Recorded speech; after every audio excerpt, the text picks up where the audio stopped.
రోజు ఒక evening snacks చేయాలంటే ఏదో ఒకటి ఇంట్లో స్పెషల్ అయితే ఉండాల్సిందే కదండి. సో ఈ రోజు వచ్చేసి మా ఇంట్లో ఈవినింగ్ స్నాక్స్ వచ్చేసి కందులు అనమాట. మీరు ఎప్పుడైనా తిన్నారా అండి? ఈ కందులు వచ్చేసి ఇవైతే విలేజెస్లో ఎక్కువగా దొరుకుతాయి కదా.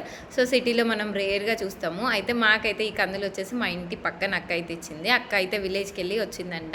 అయితే నాకు తెచ్చి ఇచ్చింది అనమాట. అయితే ఇంక ఈరోజు మార్నింగ్ ఆఫీస్కి వెళ్ళేటప్పుడు అయితే కందులను నానేసి వెళ్ళాను. ఈవినింగ్ వచ్చేసరికి అయితే మంచిగా నానిపోయినాయి. సో 2 విజిల్స్ పెట్టి అయితే కందులు అయితే తీసాను. సో కందుల్లో వచ్చే రసం కూడా వచ్చేసి చాలామంది చారైతే చేసుకొని ఉంటారు. సో మీ ఇంట్లో కూడా అలా యూస్ చేస్తారా? అయితే కామెంట్ బాక్స్లో అయితే మెసేజ్ చేసేయండి. సో నేనైతే ఇప్పుడైతే పిల్లల కోసం అయితే కందులని మంచిగా స్పైసీగా పోపు అయితే వేసి ఈవినింగ్ స్నాక్ అయితే రెడీ చేస్తున్నాను అనమాట. సో మా ఇంట్లో ఈవినింగ్ స్నాక్ అంటే 4:30, 5 అయితే ఉండదండి అందరి ఇళ్ళలో లాగా.